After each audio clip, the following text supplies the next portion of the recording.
Welcome back to the Taylor Savini podcast, everybody. What's going on? Me and Drew were matching today, and I said, well, one of us has got to change, and it was Mike. Yeah, I changed into a blue shirt, I guess, which I usually wear on these podcasts. But hi, everyone.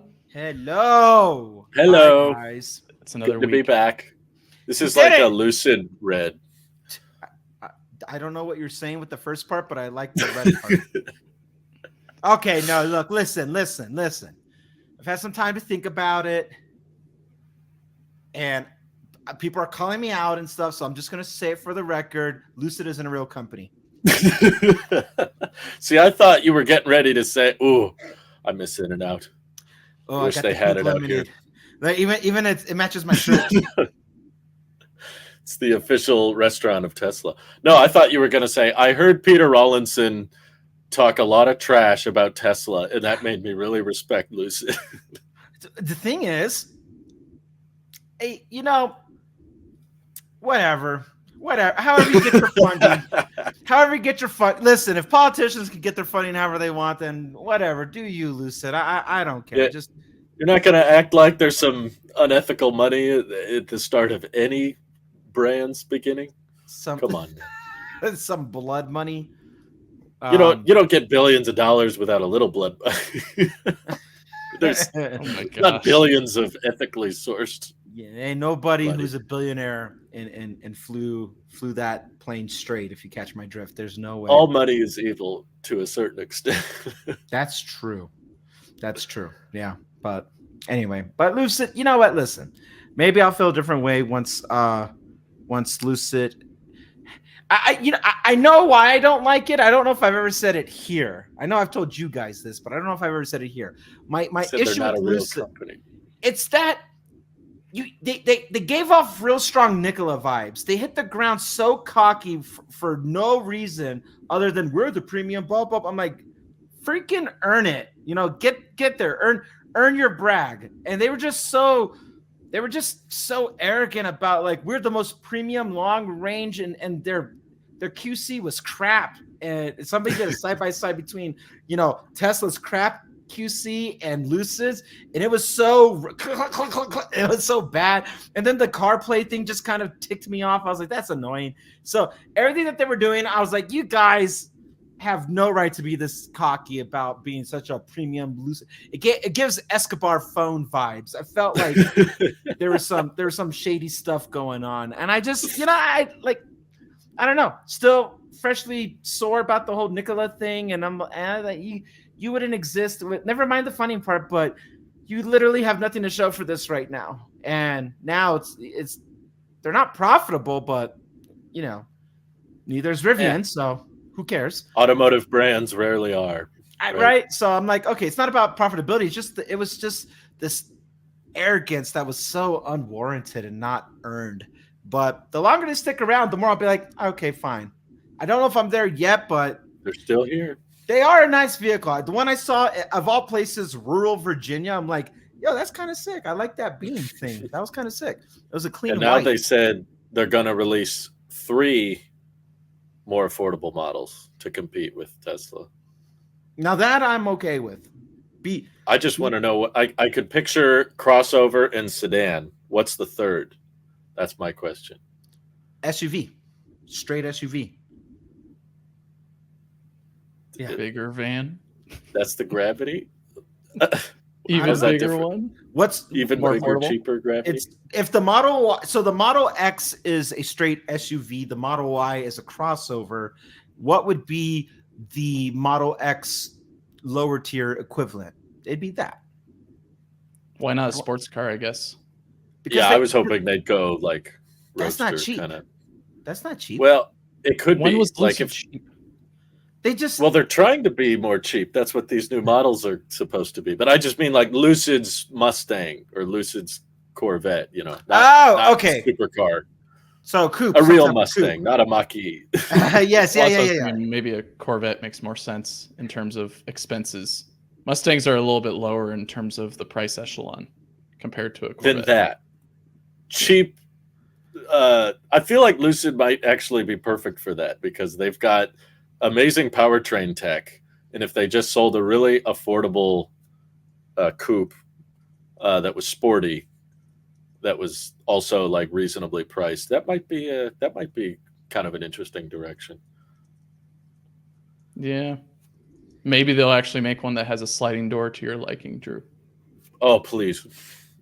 Please, dear God. Or just a compact car. I don't know. What's more lucid to you guys? Just having an expensive SUV and a cheap SUV, or having a affordable sporty coupe, or having like a compact hatchback, like Lucid's equivalent of a Chevy Bolt? Ooh. I don't know. I feel like they'd be going even. So what I'm showing on the screen right now is, why does it say ocean? They just took a Lucid gravity and smushed it. It's a Lucid Ocean on the ocean, but Well, they did apply for Fisker's that not dead yet. trademark for ocean. I saw. But Fisker's not even dead yet. Oh, come on now. They're on hospice. Yeah, I don't know. I honestly have no clue, and I don't know where this news comes from. If it's some insider source or some hypothetical, but I feel like we're jumping ahead already. We're barely getting to the SUV at this point with Lucid. Why are we trying to guess something that we don't even know about, and yet we don't even know about the things that are supposed to come before it, being two mid-sized vehicles? I feel like we're jumping way too far ahead here. Well, that's the most interesting part for me, is what we don't know, but that's fine. Well, if we're talking you just peed in his Wheaties, Mike. He's over here trying to have fun. Hey guys, what do you think the next one? We're too far ahead to even think about that. Okay. We're not even at the gravity yet, though. We're barely. Well, what don't we know about the gravity? Price point for every single tier of it. How many tiers are they gonna make? Are they gonna make like 4 or 5? It's expensive, Mike. We get it. It starts under 80,000, but I'm sure there will be trims that are much more. I don't know, man. Mike, what do you want to talk about? So I was gonna jump into that. Drew's favorite thing costs a whole lot more than everyone was expecting, and doesn't get enough like range than what most people were expecting either, for a very large battery. And specifically, well, Mike, it's cheaper. It's cheaper than the Daytona. That the point of this is that they took way too long with the ID Buzz, and for a 91 kilowatt hour battery, it only gets at max from EPA estimated range 234 miles. That's laughable. It's honestly, for a van, I would say it's expected. No, I'm expecting something around 300, Drew. You can't name a more efficient van. What do you mean more efficient van?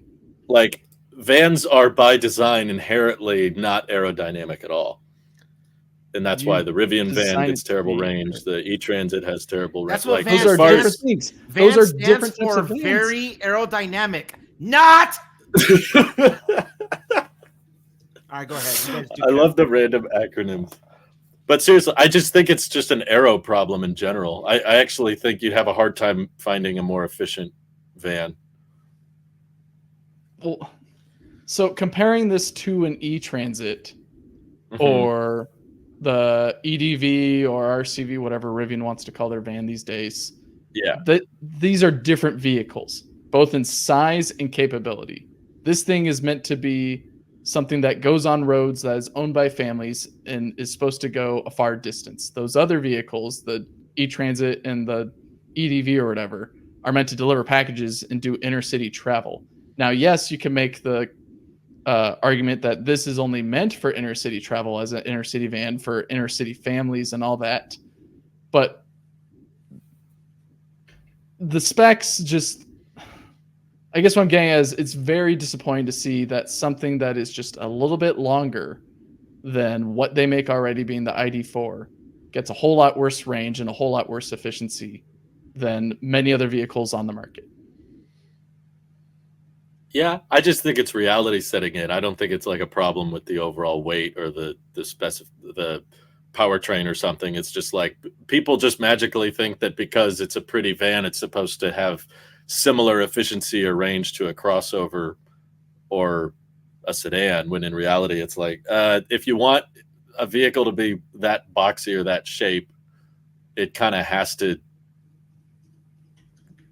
carry around some drag. It may carry around some drag, but why not then spend more time on the aero? Or I think at least find a way to honestly. decrease the weight a lot more. I don't know what the weight of it is. I don't know if they've disclosed that yet. But for 91 kilowatt hour battery, and it only goes 234 miles, and it's just a little bit longer than its European cousin, which is around the same dimensions as an ID4, it seems like it's very short-sighted in that Well, it's a bit longer. It's 195 inches in length, 78 inches in width, 75 inches in height. Yeah, I mean, they particularly made it longer for the U.S. market, but I mean, it's a 3-row vehicle versus the ID4 being a 2-row. While still, well, that's my point. This thing is space. still built like a crossover SUV on the interior. It's not taking advantage of a van-like scenario with having bench seats or specifically customizable seats to where you can rotate them or take them out and all that. Instead, things are very much planted in there, and you can't really move them. And a lot of the interior is geared around what people expect from a crossover and not from like a Honda Odyssey. Yeah, I mean, crossovers do sell well, but I could tell you now, a Honda Odyssey is not going to be much more efficient than that. Even electric, but it's also lighter than the Daytona. Fun fact. You keep on bringing up the Daytona. I'm not comparing this to Daytona. Those are two different vehicles. The Daytona is supposed to be a more sportier experience of a vehicle. It's not focusing on carrying a whole bunch of people in it. It's not focused on being the inner city traveling car. It's meant to be the fun car that you take out on the roads, out in the hills. This is supposed to be something that is for long distance driving and for people carrying and all that. And it only gets 234 miles of range with a 91 kilowatt hour battery. It's just embarrassing. Especially after all these years of waiting for it. And the specs fall flat. The interior falls flat. The exterior falls flat for me. It's been a nothing burger at this point. There's nothing to look forward to. Even the price starts at $60,000 base price for a long range. And you only get 234 miles for about $60,000. Why would I buy this? No, I don't think you should buy it. Why would any consumer buy it? I could see more use case for this than the Daytona. Purely again, you keep on comparing it to the Daytona, Drew. That's not the point. Because the Daytona is how I feel about how you feel about that. It's our equivalent. If we had to side by side, like the specs don't add up to you and it drives you nuts, but I'm like, there's a family that could appreciate having the automatic sliding doors. It's got ventilated and massaging seats, driving it around town. It's got storage space opposed to $60,000 speaker system. It's like, to me, at least they put thought into the speaker system. They didn't put any thought into this thing. They just threw a 91 kilowatt hour battery in it, only 10 kilowatt hours more than what they usually put in the ID4, and it gets less range. That's how aero works. Exactly. And that's my point, is they should have fixed the aero problem with this and or a weight reduction issue, because something's going wrong with this design. They lost the plot along the way. I think it's just kind of vans and like, if you could show me an example of a van with more storage space that was lighter and got more range, I would agree with you. But I think the EV community is just kind of slowly starting to figure out vans are not aerodynamic. They're not efficient by nature, which is why if you try to do a cross-country one or one with a ton of range, it's going to take a huge battery, which would have driven the price even higher. Like, it's just an inherently difficult thing to make aero, but I think they did an okay job. But is okay acceptable at this point? I don't think it is. I think VW is really misstepping. They're tripping at this point. They're falling on their face with this product. And it shows that Even with Scout not even announcing their vehicles, we're almost done with summer at this point. We haven't heard anything about Scout's vehicles. What's going on with VW? Why are they? If you're worried about Aero, Scout's going to be much, much worse. That's not the point of Scout, though. Do you get where I'm getting at? Scout is meant to be off-roading, fun experience vehicle. This thing is not supposed to be fun in terms of driving around the city or driving across the country. Or I'd think it would be comfy driving across the country, but you can't because you have to stop every 200 miles or less to charge it up.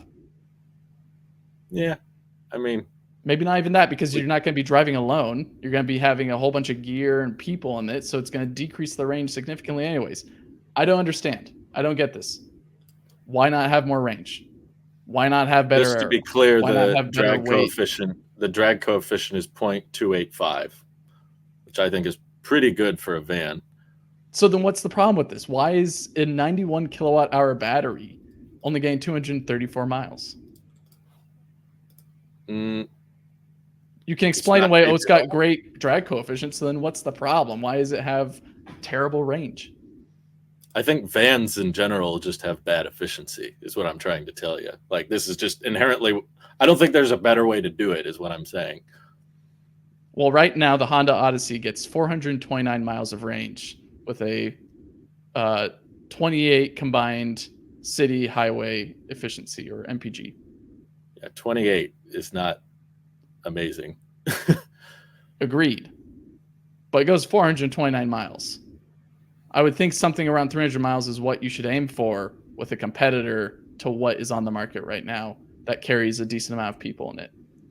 Instead, all I'm seeing is a very embarrassing product. Yeah. I mean, Marquez said it turns heads just as much as the Cybertruck. I do think it is kind of a throwback. I know it's not your favorite, but I could see a use case for it. I'm not saying it'll be the best-selling thing in the world, but... Yeah, the throwback is right behind it in the image on the screen that we have on the podcast. That looks way better and has a lot more utility than the thing in the foreground. Yeah, but, I mean, your crumple zone was the knees. It's a very different time. They weren't as concerned about fuel economy back then either. I'm sure ID Buzz is far more efficient than any other minivan. There's just a lot of missteps with this product, including the sliding door that blocks the charging port. Or runs into it. If it's plugged in. Does it? Yeah, it'll hit the handle probably. We went over this last time. I feel like I have to look at this. We just did this. My brain's like, no, wait a minute. I did not have deja vu. They did test it a little bit. Give them some credit. They did figure some things out. This product has just seemed like its history has been terrible ever since they showed off what could have been. I think you've just hated it from the beginning, aesthetically. Well, and you're just looking for more confirmation. This looks utility focused. This looks great. It's not confirmation bias. I was secretly hoping that this would be a really great product spec-wise. Because then I can excuse, okay, you get around 300 miles of range. But no. Did they say that with the concept? The concept? I've got no clue. But you would think with the concept, after sitting on it for years on end, that they'd come up with something that is acceptable.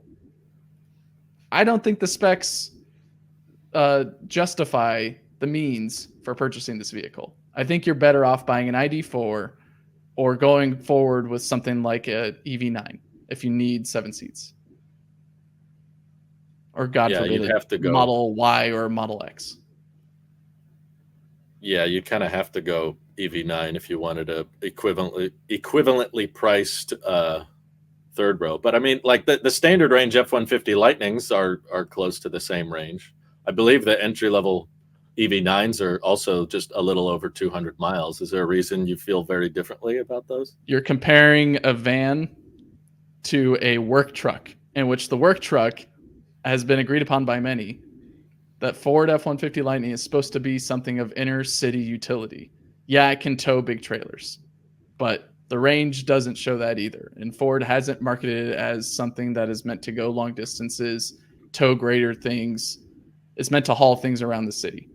Things like the Rivian R1T have a little bit more range, or even the Chevy Silverado tout, we can get you there with the range that we got in the battery. Yeah, the battery's huge. The efficiency's not good either. But at least they market it that way. I haven't seen any marketing with this besides it sitting on the beach or it's sitting on the side of a road. I'm not understanding what they're trying to market this to. I just mean another similarly priced 3-row SUV would be the EV9, which has a 230-mile range. Why is that? Are you okay with that? Or is that also not acceptable? So here's the thing with the EV9. We didn't see this about 6 years ago sitting on a beach or something like that being touted and talked about. This is something that we've been watching, anticipating for a while.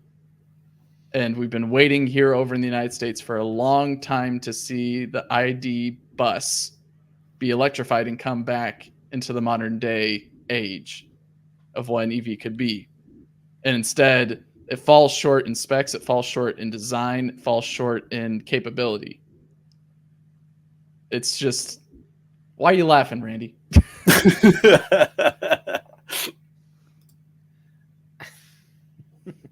Explain. Tell me what does Brittany know about this? Does Brittany know about this information? I know that she was interested in this thing. Her and I watched the video together.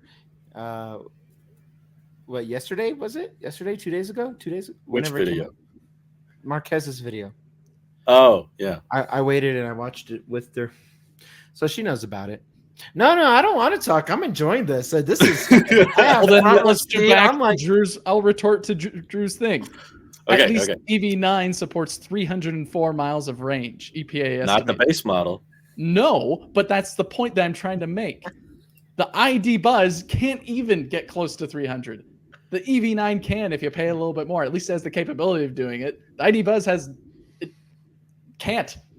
They didn't list anything out with the EPA unless they've got something else coming, but they've gone from a 12 module pack to I think 14 now with the extension of the wheelbase. The long wheelbase has included, I think, 2 more modules for the battery. So that way it gets, instead of 81 kilowatt hours, it gets 91 kilowatt hours. Maybe there's some room in there because it seems like I don't think 10 kilowatt hours would take up that much more space. Maybe it does. You'd be surprised. It's like a Powerwall worth. But that's my point, is they're not offering that. And so that's where my disappointment stems. At least the Kia EV9 does offer it, but doesn't start at it, which is fine because that means you've got options to grow more, in which ID Buzz has not claimed that. Mm-hmm. So that's where I'm upset. I'm definitely not trying to sell you on it. I know you hate it, but I'm just saying if I was in the market and I was looking at, not necessarily the best road tripping experience, but I think there's a lot of people out there, the average American drives 40 miles a day, not 200. And if you're looking at something to pick up the kids, going to the soccer games, getting some grocery runs in, and you're worried about the kids swinging open the EV9's doors and banging the nice cars parked next to you, and you want something, drive around town, drive back to the beach and have room for everybody in the back and not be squished into the micro third row that the Model Y has, then yeah, this is a kind of a cutesy, kind of a goofy, funky character looking little thing that doesn't blur. At least it doesn't blur into the Blazer effect like the 80 other crossovers we've seen before. It stands out in some way. No, I don't think 230 miles is going to be great on a long distance road trip, but I think a lot of three-row SUVs are rarely going on road trips anyway. So, I mean, I wouldn't want a road trip in the old-fashioned Volkswagen either. Maybe back in the 50s, but nowadays I'd much rather have some brakes planned in there or, some airbags, stuff like that. And I'm not arguing against that. What I'm arguing against is the specs are disappointing, the design is disappointing, and it took forever to come out. What is there for me to be excited about? That's finally out? It does exist. Does it? We can't say the same about lots of other things that we get excited about on this channel. R2, R3, cool things, but they're not out yet. This is, driving around. People are owning them, at least in Europe, in the US shortly.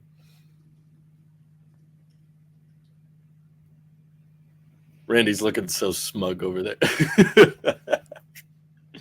That was fun. Well, we know we know how Brittany feels about the Lightning. Yeah. Yeah. How does she feel about this? Okay, so we watched the video together, and basically she's not impressed with the range for what it costs. If it was maybe 15,000 cheaper or something, she would have been like, I can see a case for the range being that. She wasn't impressed with that, but she did say, and I quote, give it a couple years, let it be refined, and we'll talk then. She doesn't hate it. She's probably, I forgot the spec that she told me, just like on an aesthetic side, but it doesn't matter. The point is, she doesn't hate it. And what you were saying, Drew, is very accurate. That there's a lot of people with a lot of people to drive around. Yeah, and this is where that can come into play, and it's so uniquely designed. We can call it, a straight up van or whatever the case is, but it has a design language of its own, and there's character in there, and I like that there's character in there. I like the car. I don't really know about the first gen thing, but my biggest pushback for you, Mike, is I would say get excited that it is out, because now we can start innovating more and more with future iterations. I know we've been waiting a long time for this thing to drop to know what we'd be working with, but I'm just glad it's done, so then they can move forward. I would rather this be out and people get their hands on it and they get feedback on it than keep waiting for the right time to drop the right variants of it. There, as we've discussed, there's no such thing as a right time for EVs. There's never going to be a right time. Just ship it. And unlike traditional cars, we don't have to wait mid-year for the next year's model. Just whenever there's an update and it's ready, drop that sucker. Get it out there. I personally was not wowed by the price for me. Brittany wasn't wowed by the range. I wasn't wowed by the price. So us collectively, we would like to see both of those be adjusted accordingly for it to be like, ooh, that looks nice, but we're not in a market for a van right now, or a minivan, or anything. And I mean, even if we could get the original, hippie bus right there in the background, the old 1960s to 1970s version of it, we wouldn't buy one anyway. Not for safety reasons, even though safety reasons, we wouldn't do it for practicality. We don't have a use for it right now, but it'd be nice to see this thing get those refinements now. Let them get lifetime feedback, especially from prominent people like Marquez and alike. Let Volkswagen know what needs to be improved on, and let the market speak. At that point, maybe 2 gens from now, will be a really appealing offer. I feel like we'll see that with a lot of different generations of, or a lot of different vehicles. Future generations will be like, ooh, okay, that one looks nice. That one, maybe it won't have some of the gimmicky bells and whistle stuff, but it'll have more practicality involved and at a better price. Maybe batteries will be even better at that point too, where it can perform better. But I do agree with you, Drew, on the range element for these things have never been great, and I won't compare it to a gas vehicle that says that can give you 400 miles, because we're doing Apple. It's not the same comparison between gas and electric. I'm happy it's out there, but I'm not impressed with the price, and I think I would have been a little bit more open-minded about starting with a 6 for the price tag. If it was at least 275, maybe, but realistically, splitting hairs by 40 miles, that should not be the make it or break it. And this thing is not meant to be a road tripping vehicle.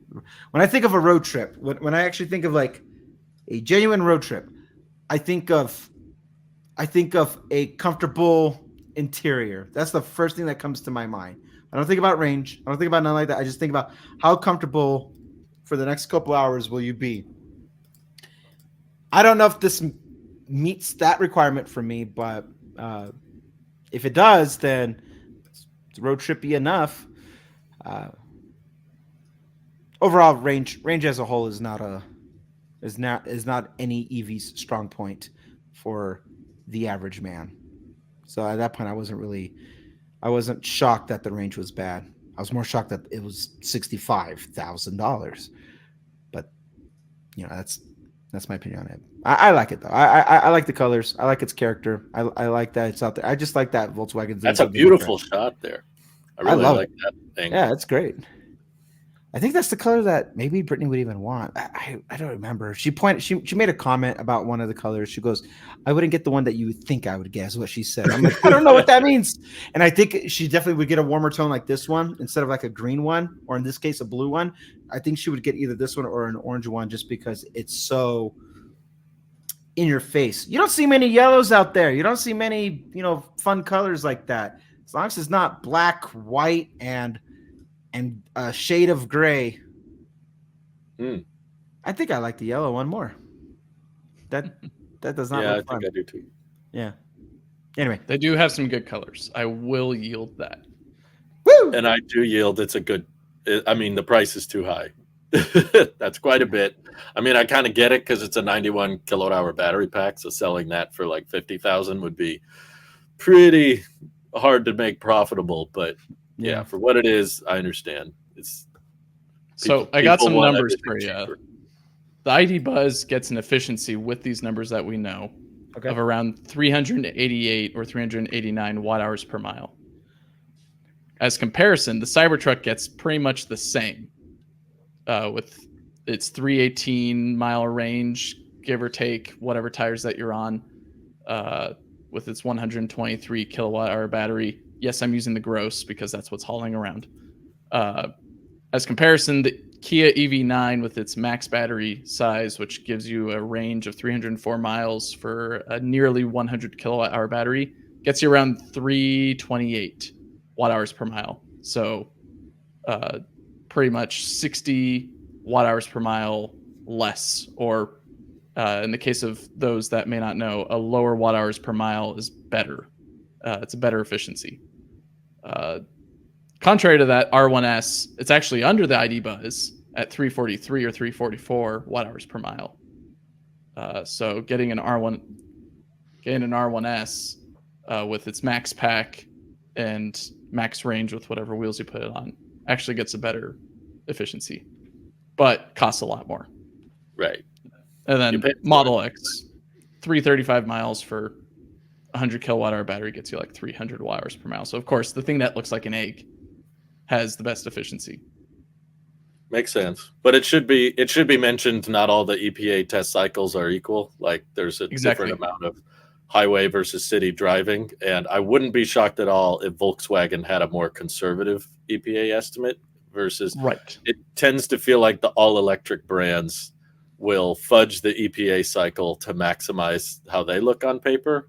Mm-hmm. Whereas Legacy Auto, who still is selling gas cars, tends to be more okay with, I'd like to see a range test between the ID Buzz and maybe the EV9 and see what the real world efficiency is. Because some vehicles definitely fall further from their EPA estimate than others. Some exceed their EPA estimate. Who knows? Maybe the ID Buzz gets better than we thought efficiency. We don't know yet.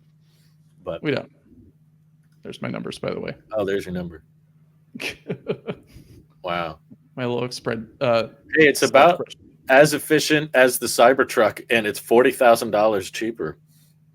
That's one way to think about it. So there's how you can sell. Sits more people. Randy, if you're interested in it. Does sit more people. At this point, I'd rather take the Buzz than the Cybertruck. According to Marquez, takes about as many heads. I'm tired of standing out. Like every time I take the Model 3 for a ride, I always draw an attention. I'm like, I want to blend in. Well, you're not going to blend in with either of those vehicles. I know. That's why I'm like, yo, Kia be looking nice. Rivian a little bit nice. I'm the one who's always looking at it. No one else in the immediate area when I see a Rivian, nobody else cares. Me, I'm just like, ooh. I've heard people say, what kind of car is that? Then they go, Rivian. Then he goes, who makes it? That's the most follow-up. RJ. Yeah. Dude, did you see RJ at Pebble Beach? No. Oh my God. That man is swole. He looked like he could. Have I found my EV version of Craig? Show me. This is EV Craig. Okay. I need to I see think it. Mike's going to find it. We got to see that. There's too many photos. There's a picture of RJ and Peter Rawlinson sitting in the Lucid Gravity frunk because they couldn't sit in the R1S frunk. That would have been uncomfortable. Well, here, you could talk about our experience at Pebble Beach, Drew. Oh, yeah. We haven't talked about it. That was a blast. Thanks to Mike being willing to drive us there. Shout out to Mike for parking the car so that I could geek out with the Chris's. Yeah, shout out to Mike. He was great for driving you and me there. Which Mike are we talking about?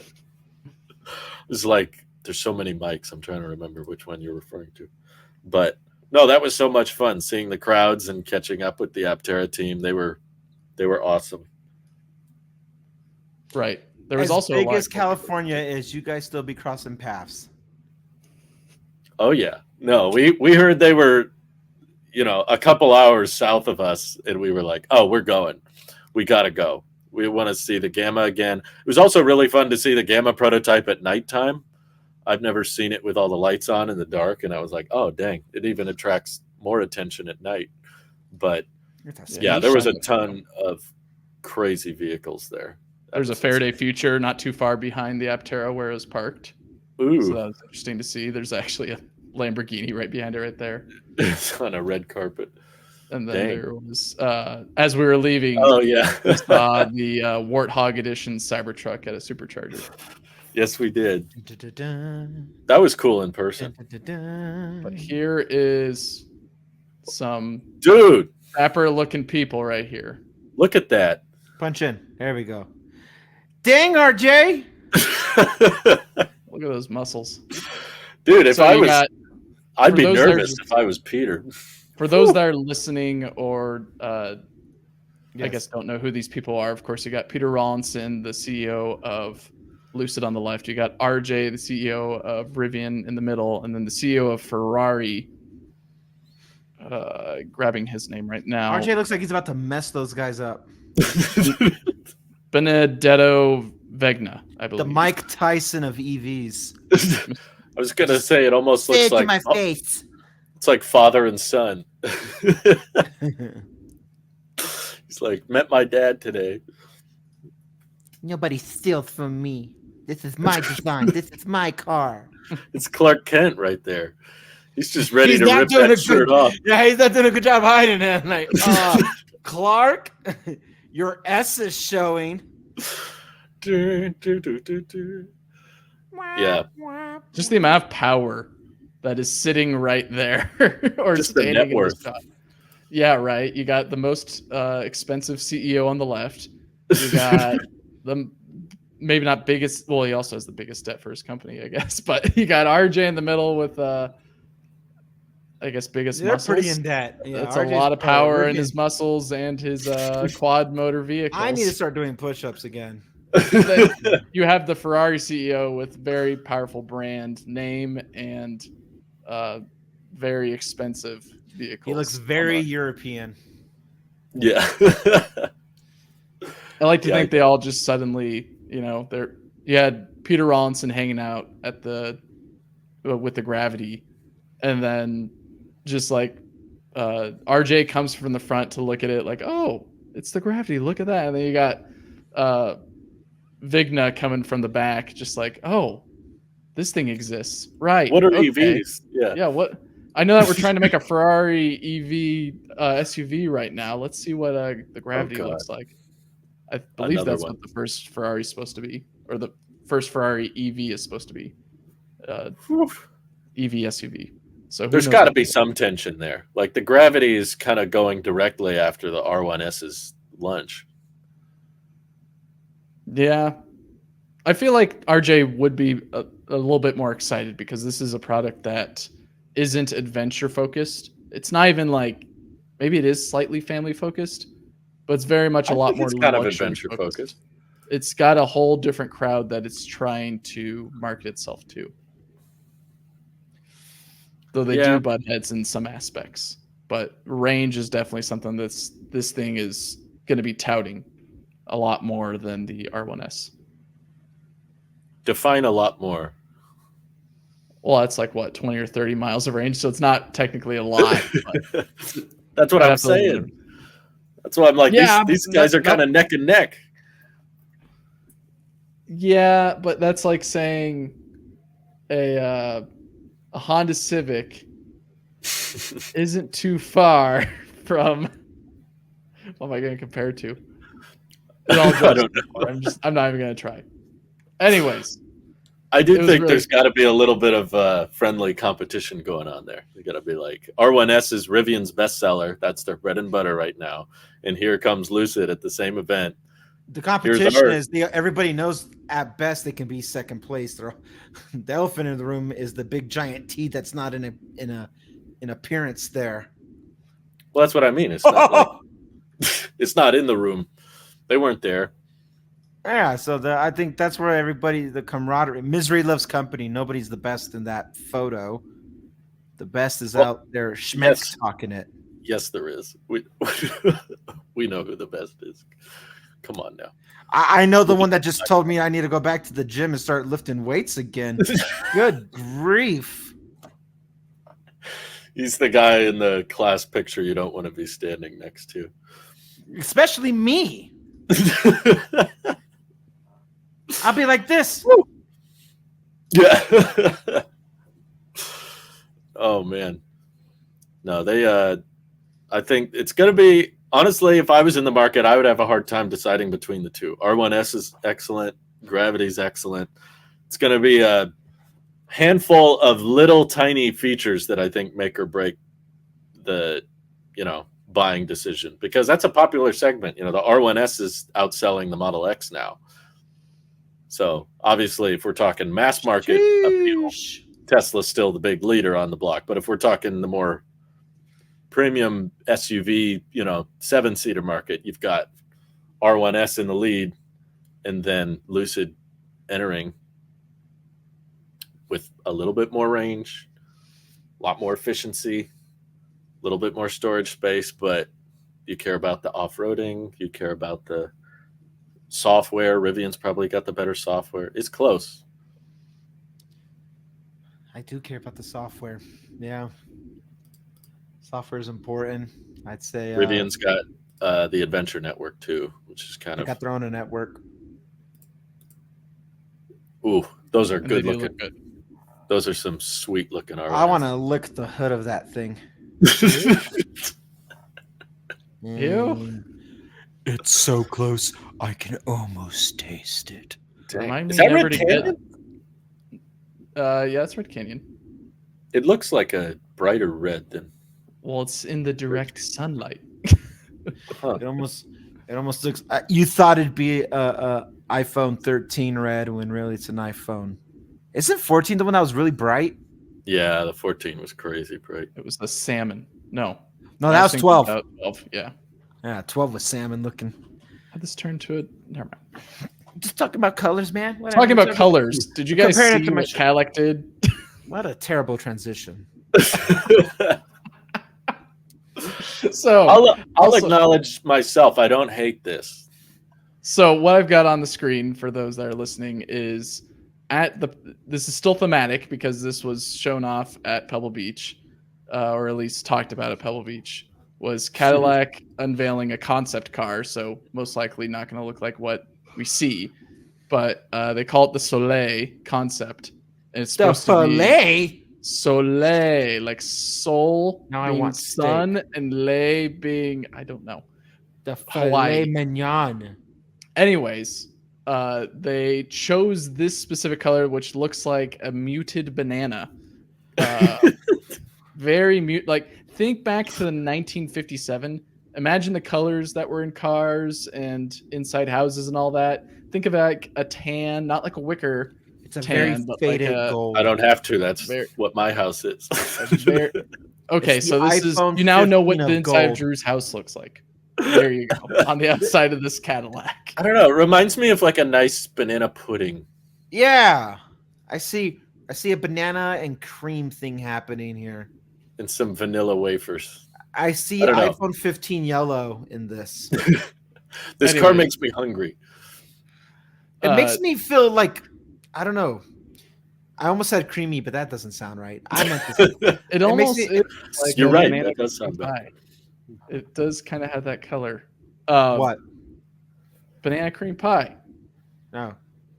Anyways, It's a good flavor at Dutch. it's a convertible. So who knows whether this comes out? I think was it the oh goodness, Maserati, I believe, beat him to the punch with an EV. Razamati. Okay. Anyways, I thought this was very interesting as like a way for Cadillac to show off something that isn't a crossover SUV, but is a very unique design and something that we don't really see in EVs is convertibles with a color that we haven't seen since the 50s. Yeah. If my Nana was still here, God rest her soul, this would be her car. Oh yeah. She was a Cadillac with the little, lady, bonnet around the head and everything. Yeah, that was her jam. She was a Cadillac or a Lincoln, depending on what decade she decided to upgrade. But this is a car I would see her driving. Lei means leisure, so this is Sun Leisure is the name. This is old. This is old money. That's how I describe it. This is old generational money. You've got 10 years to live money. Yeah. This is that, like, I don't care, and I'm just 8-year loan, sure, sounds good. Go ahead in front of me. Go ahead. I'm staying here in the 50s. Just the time could keep going. It's a shame it's a concept. I'd really love for something like that to There's be something about this color. I like it. It keeps going back to this yellow thing. Like we did it with the ID Buzz, and I'm doing it here. I want to see more color. I know it's very artificial and just purely aesthetic. It doesn't do anything, but look at it. Even in the concept, the seats, the side mirrors, and even the rear view mirror for a convertible is an old person's car anyway. A convertible. It's so. This is midlife like crisis. Well, I might be going through one because the more I look at it, the more it looks nice. Here's the front. Well, okay, there's the looks futuristic like a part. Dang, yeah. The They Cadillac reused is something. It's right there. Whoa. I'm sorry if that's getting picked up on the mic. Whoa. I'm sorry as well. Oh, that's. I don't hear anything. There's a storm. I can hear F-22s right now just flying around outside. Mike, whoa, that's casual F-22s. What did you do? Are they colored? They thought I found the time portal to go back in time because this car looks like it belongs in the 50s. It does. I like it. It is kind of like I want a banana Incredibles pudding now. futurist. Yeah, mid-century modern. Yeah. Come on. If you're not going to sell a lot of EVs anyway, Cadillac, why don't you just release these kind of things? Oh no, there's more photos. Do it. Oh, yep, that's exactly what I was thinking. Is the bonnet? That's so funny. Wow. Yeah, you got to dress up to get in that car. Look at that. I feel underdressed just looking at it. This is more and more like a banana cream pie. I'm so hungry for dessert. Jeez. That's why McDonald's uses yellow for the arches, is because they figured out that yellow and red color makes people hungrier. And this car is proving that accurate. I'm getting really hungry just looking at this. I just had In-N-Out and I'm like, I should go back for more. I don't think they have enough screens though. There's a big like screen that spans the whole dashboard. the dashboard that you can see, it's further back near the windshield. It looks like you It has push the a Cybertruck button. accelerator pedal.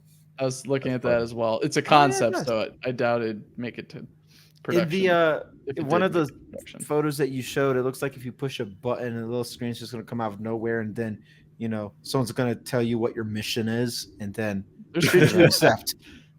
There's a little. Oh, screen. does it have suicide doors?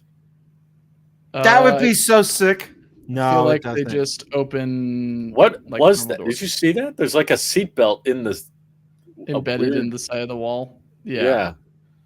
What the? Yeah, they open normally. You can tell on this photo. Anyways, Well, the front Soleil would is a open normally. very beautiful concept. I think they should definitely go forward with it.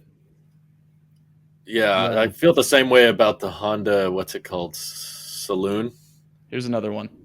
Oh, The yeah, opulent that's very velocity. concepty. I don't like that at all. I get to see a million things that I'm like, that would never work. Oh goodness. Yeah, if you're asking for Go on. advice, Cadillac, I would say the banana cream car. Make it. Oh, goodness. That's pretty This looks, sleek. looks like though. it'd be in the was it the Atlas movie that had the Aptera and the canoe in it? Looks like this thing would be in that. That looks like Christopher Nolan's Bruce Wayne would be. Is this a driving canoe? that. Hold on. 6-person autonomous EV. See, the ID Buzz is better than these because it exists. This is not a warm reception. This is very cold. How do you see out that thing? Is it just supposed to be a robotaxi I think it's just that supposed to doesn't be run over supposed to people, be- unlike the cruise system? What is going on? Oh, that's right. It's GM. That thing has a terrible drag coefficient. Yeah, I would defund this section of GM. I think they're spending too much money. I don't know. Banana car is like the best idea ever, and it's But a. that's the problem. It's an idea. Even your best idea is just an idea. If you can't ship it, what's the point? Well, that's the thing. They've got legacy money, so they could back it up. Something like Lucid trying to make the. Okay, they have Saudi money, so never mind. What would be Aptera trying to make this would not happen? We're going to see Tesla's concept in October if it doesn't get delayed again. Nope. Boy, I'm excited for that Roadster, though. It's supposed to come out next 4 years ago. I'm really pumped.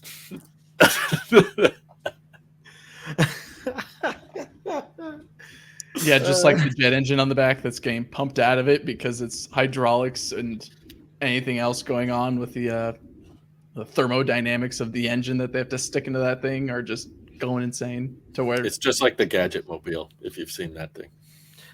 The Gadget Mobile is so much better. Just as real at this point. I like how you look up the Gadget Mobile and you just get nothing but Lego sets. What's going on here? Here we go. Nope, that's an AI generated. Okay, never mind. We'll get into the AI generated stuff in the other podcast. What do you guys think of Tesla offering the 3-year supercharging for free for $5,000 of the Model X and S thing? I did the math, and I think for like 90% of people, it's not worth it. It's assuming a lot. For 90% of people, it's not worth it. So I did the calculation as well. It costs $5,000 and it only comes with the Model S or X. So you get like base price Model S, which is around, I think, $74,000, not including incentives or whatever. 75, yeah. So you add on an extra $5,000, but then you get 3 years of free supercharging. And I broke that down, and pretty much I'm net even with that. Like, if I was paying for supercharging here in the Bay, which is high electricity costs, and I'm having to drive about 50 miles a day, it pretty much adds up to about $5,000 over 3 years for my use case. And with many coworkers that I know, they drive further than 50 miles, even though that I live a decent distance away from my work. There's many that live a whole lot further. And granted, the Model S and X are very expensive vehicles, around $70,000.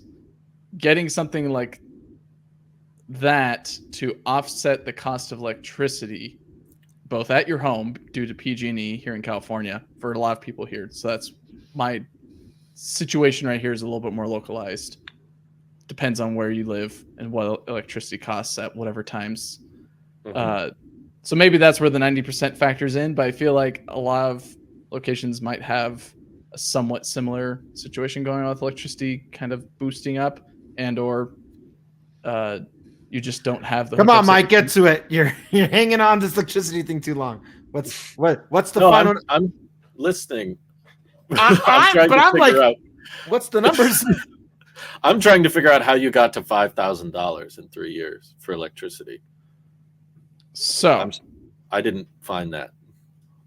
So pretty much, let's see. I looked at my previous supercharging statements, and they range between $12 to about $17 or $18. Depends on the day and the time and all that. $12 to $17. So let's just say it's about $15.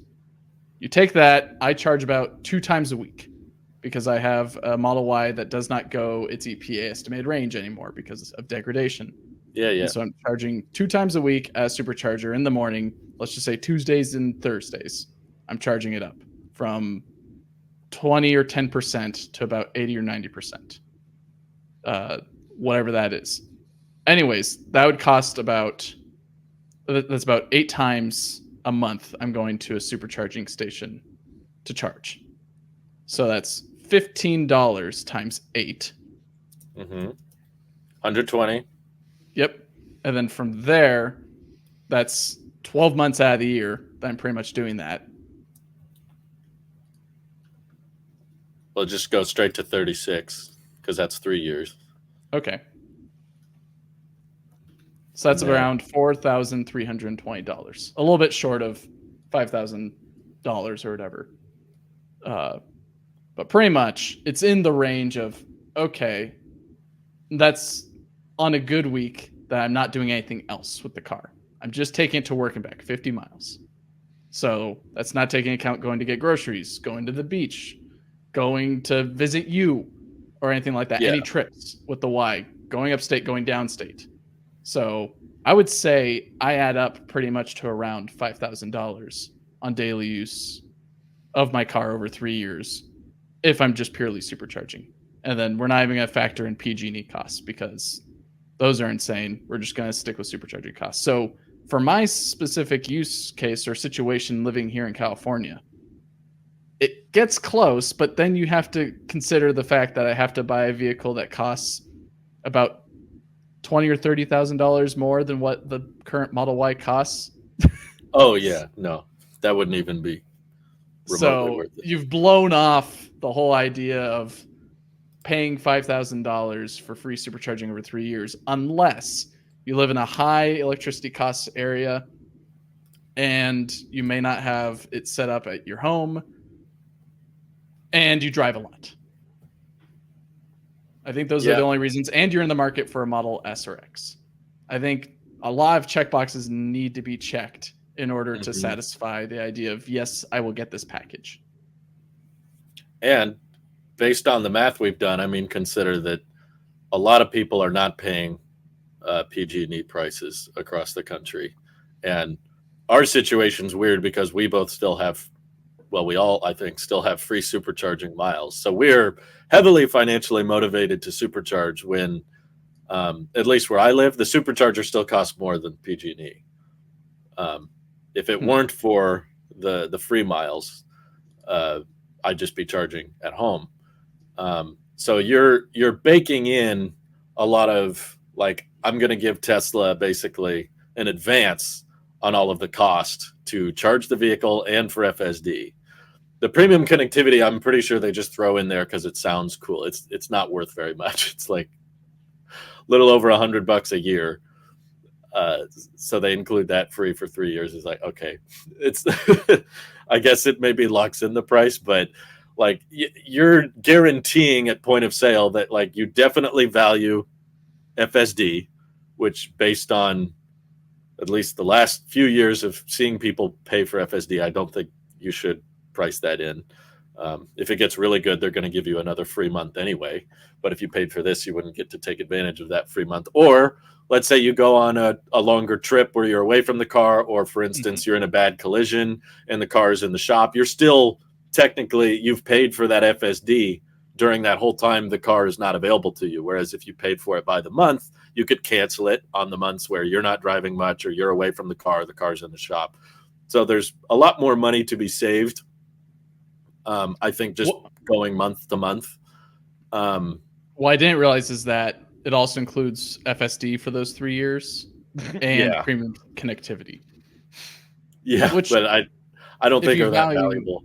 Yeah, if you don't value full self-driving, but you do value watching movies, playing games, browsing the web, listening to your Spotify playlist without having to do the Bluetooth Connect and all that, which it already does, but like having the app built in and not having to go through a basic menu that doesn't really have the skip buttons for podcasts. I'm not trying to sell you on like premium connectivity as a feature. I'm saying paying for it monthly versus paying for it 3 years in advance.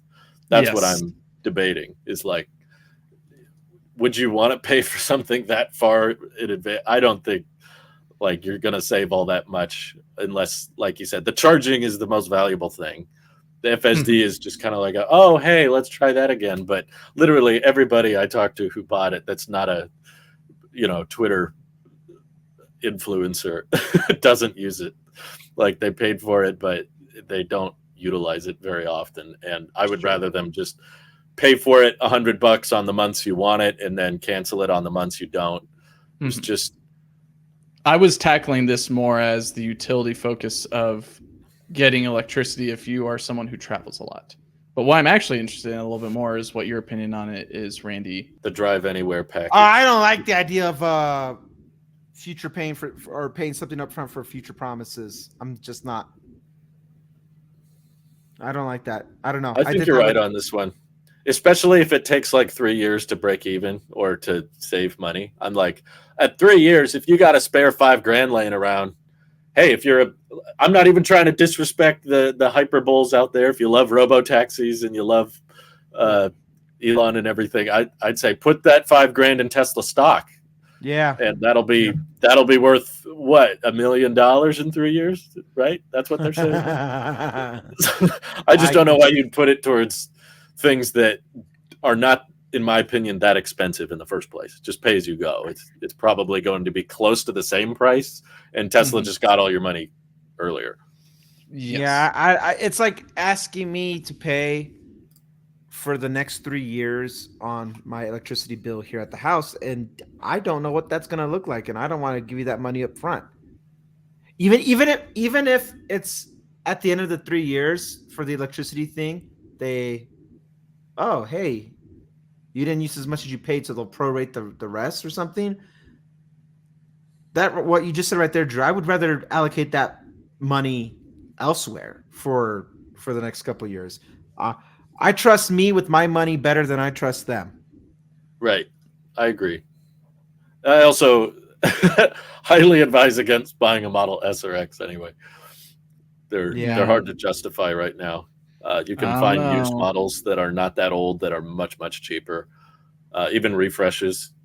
And honestly, I have a really hard time justifying the Model S at all, even if you're ignoring the used market when the Model 3 performance exists. That thing is a steal for the money. Like, okay, it doesn't go. You get the Model S because you can't get the Roadster. You get the Model 3 because you want the Model S. That's how that works. Polestar 2 if you want the Model 3. Polestar. Yeah. The BST is cool. Yeah, this lucky son of a gun. You see that, Drew? Or not Drew? Randy, did you see that Drew got to see the coolest car probably on the planet? I did. He did it because of you. You're the one who told him about it. I did. You watched that unfold in real time. I did. And then I watched the video, and then I saw Marquez drool about it, and I saw Drew go, yeah, it is kind of cool, isn't it? Hey, man.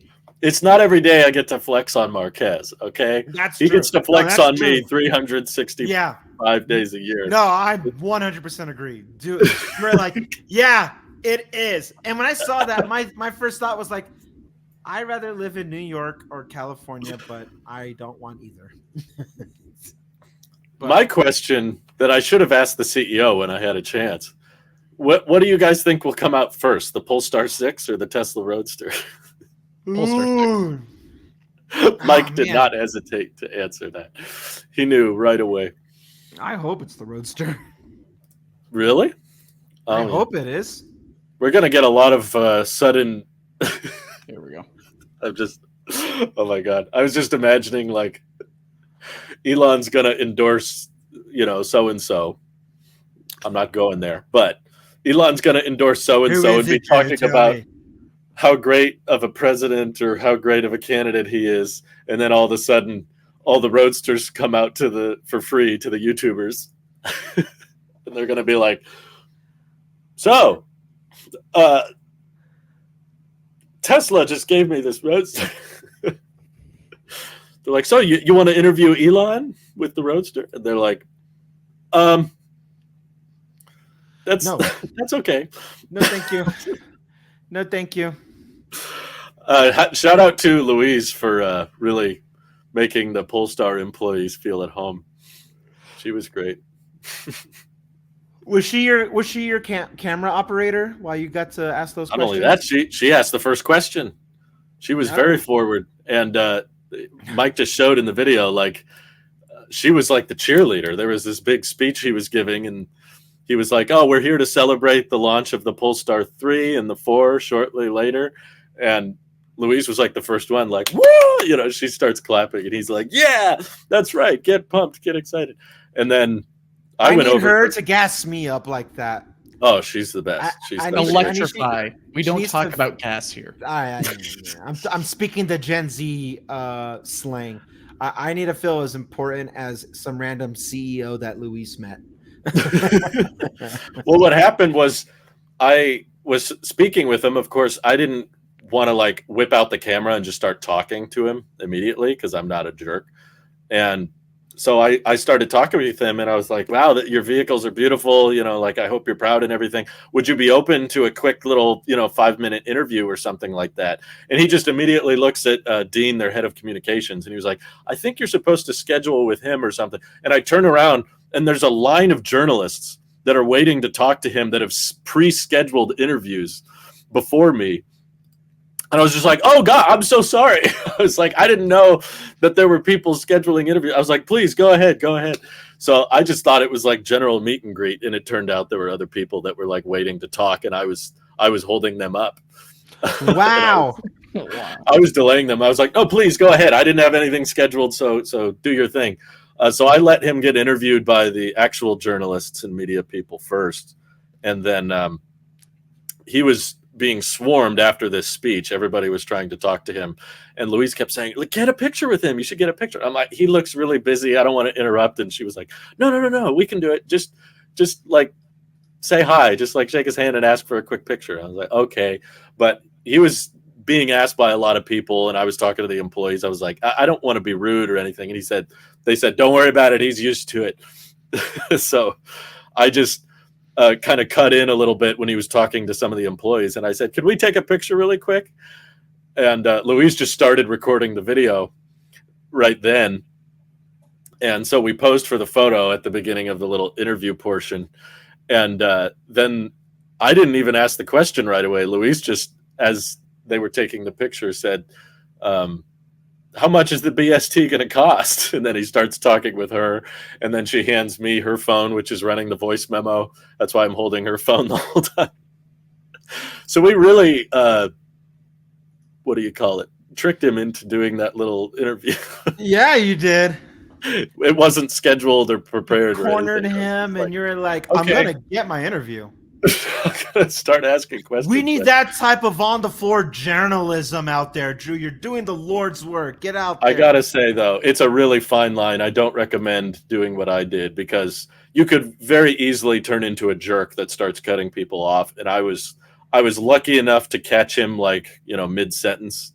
and in a free moment, and then just start talking with him, because once you start, now people are like, oh, he's in the middle of something, so we have to let him do his thing. And then by the end of it, he was, super friendly. He was like, Louise was like, can we get one more picture by the BST? She's the queen of figuring out how to get into all these things. So we go over by the BST, and he's telling me, no, you got to touch it. You got to lean on it and stuff. And I was like, oh, really? I thought we couldn't touch it. He didn't care. He was like, no, go ahead. I'm pretty sure I'll authorize it. Jeez. But yeah, thank you, I would say, to the Polestar team, and in specifics for this video, Thomas, thank you, Louise. Engine Laugh.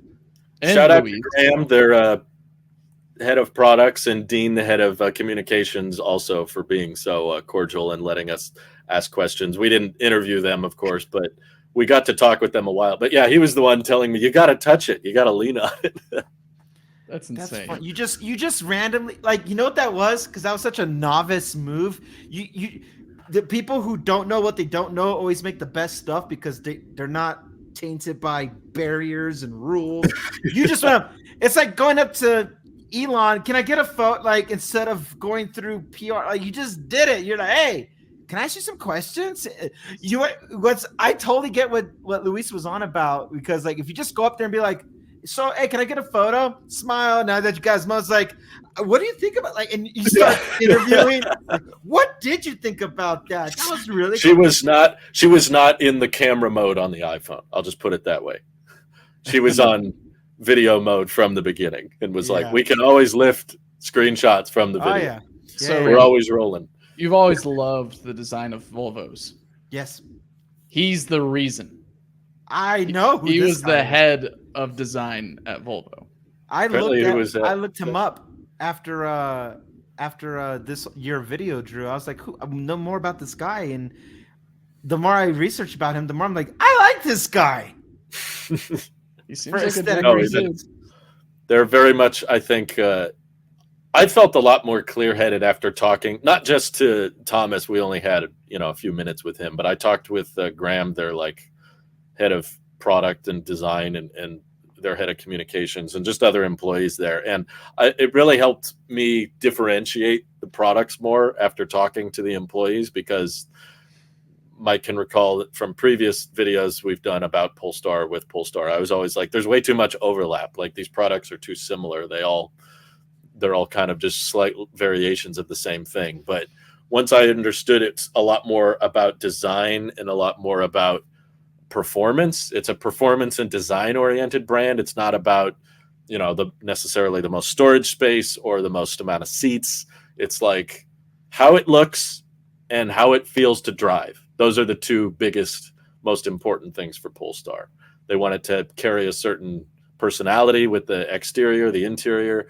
And you see that a lot when you sit in the Polestar 4 versus the 3. The 3 has a bit more of a classical, it's air suspension, versus the 4 being coil suspension. And the 4 is a lot more techy.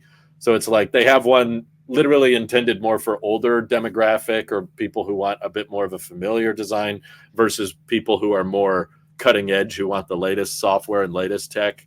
It's like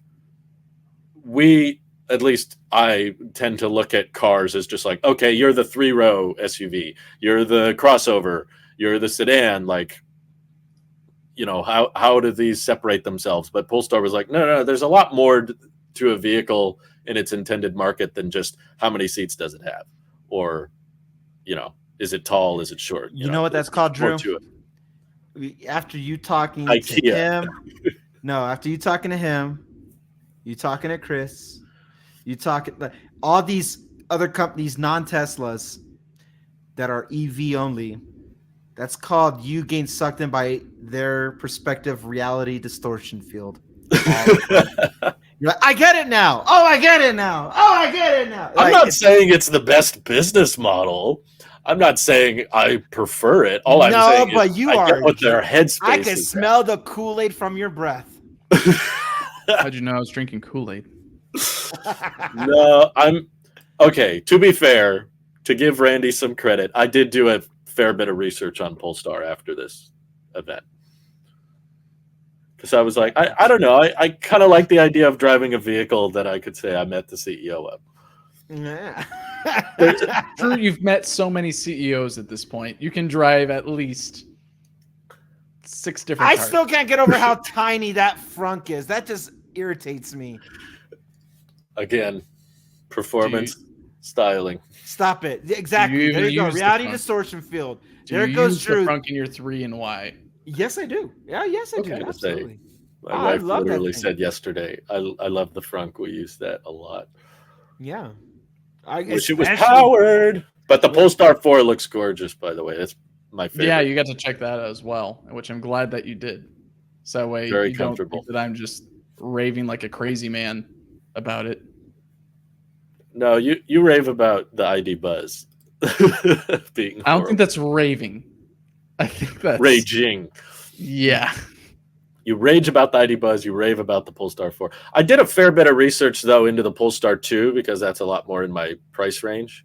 And as cool as the Polestar staff is, and as much as I love the design, I think the Polestar 4 is my favorite looking crossover. I think it might come out a little bit ahead of the Mach-E for me, which was my previous favorite style. Even with all the things I love about Polestar, that first Polestar 2 they released was pretty bad. I'm sorry. It was not a great entry to the market. You think ID Buzz is bad. ID Buzz has more range than the Polestar 2, and that's supposed to be a sedan. Yeah, but the thing is the Polestar 2 came out, Drew. So did the Buzz. It's out. Come on. It's not out. Who can buy it? Not in the US, but it's out. So that Polestar 2 launched in Europe too first. It's out. Yeah, that's great. But at least the Polestar 2 came out in the United States. Here's the thing. We're a US-based podcast. I don't see do you any think ID Buzz is going to get scrapped? You think they put it on the EPA No, test not cycle? just US based, Mike. We're worldwide. that I'm here Polestar- to say that every now and then I have to be para español oprime dos, and then everybody in South America can catch up. No, the new Polestar 2 is good. They fixed a lot of the problems with the refresh. You guys are funny. I'm talking about the first Polestar 2. Isn't that that came out in Polestar 2019, 1 then? Drew. 2019, the Polestar 2 came out. Still, for a sedan to get 233 miles of range with a 78 kilowatt hour pack, like Early to me, days, that was. But it came out, and it exists, and it has improved over time. The ID Buzz hasn't come out yet in the United States. I was going to say you could use that own argument against you. Like you're not giving the ID Buzz a chance. That's the point. It's still not delivered. You're saying yet. the Polestar 2 got good over time. That's what Randy was saying about the ID I'm Buzz. done talking about the ID Buzz. This thing's a ridiculous product. It's awful. I hate it. I don't like it. The colors are fine. Polestar was, if you go to the certified pre-owned section on Polestar's website, you can see the Polestar 2. They're selling them for pretty low prices. And at first I was like, that's a pretty good price for what it is. And then I looked up some long-term ownership reviews and I was like, oh no, that's not a good price.